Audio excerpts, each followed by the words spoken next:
Hello everyone, আসসালামু আলাইকুম। সবাই কেমন আছেন? নিশ্চয়ই ভালো আছেন। আমরা আল্লাহর রহমতে ভালো আছি। তো আমি এখানে ৩টা কবিতর নিয়েছি, আর কবিতরের বাচ্চা এগুলো। তো এটাকে পরিষ্কার করা নেওয়া হয়ে গেছে। এখন আমি এটাকে রান্না করব। এর জন্য আমি কিছু পেঁয়াজ কুচি নিয়েছি, আর এগুলোকে বাদামি করে ভাজবো। আর পেঁয়াজ কুচির মধ্যে আমি তেজপাতা, সাদা ফল, কালো ফল, দারচিনি, এলাচ এগুলো দিয়ে দিয়েছি। এটাকে আমি বাদামি করে ভাজবো। তারপর এর মধ্যে মশলা দিয়ে দেব। তো দেখুন আমার ভাজা প্রায় হয়ে গেছে। আর পেঁয়াজটাকে ভালো করে ভেজে নিলে খুব তাড়াতাড়ি পেঁয়াজটা গলে যায়। তো এর মধ্যে এখন আমি আদা রসুন বাটা, জিরা বাটা, হলুদ, গুঁড়ামরিচ দিব একটু বেশি পরিমাণে, যাতে একটু ঝাল ঝাল হয়। এরপর এর মধ্যে একটু পানি দিয়ে দিব, কারণ মশলাটাকে আমি ভালো করে কষিয়ে নেব। আমার মশলা কষানো প্রায় হয়ে গেছে। এখন আমি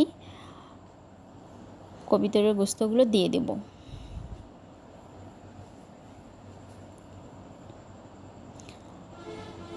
লবণ আমি দিয়ে দিয়েছি, তারপর আবার পরবর্তীতে টেস্ট করে লবণ দেব।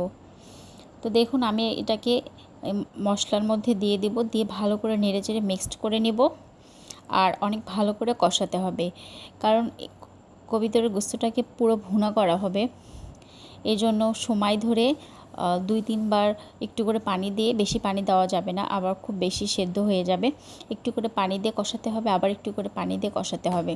তো আমি আজকে প্রথম কবিতরের গোস্ত রান্না করতেছি। আমার শাশুড়ি রান্না করতো, তো শুধু দেখতাম। তো আজকে আমি নিজেই ট্রাই করতেছি। তো দেখা যাক আমার শাশুড়ির মতো হয় কি না। তো আবার একটু পানি দিয়ে দিলাম, দিয়ে আবার এখন একটু ঢেকে দিব, দিয়ে আবার কষাবো। এভাবে 2-3 বার পানি দিয়ে আমি এটাকে কষিয়ে নেব।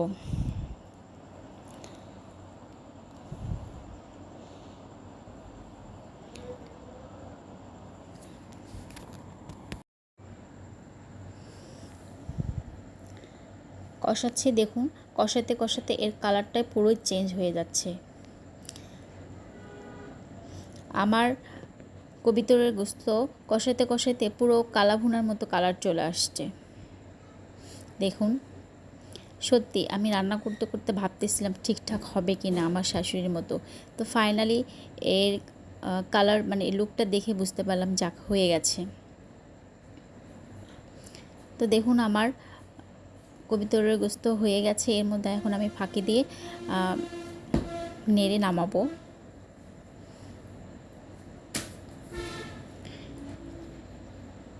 এই যে আমার কবিতর রান্না করা হয়ে গেছে।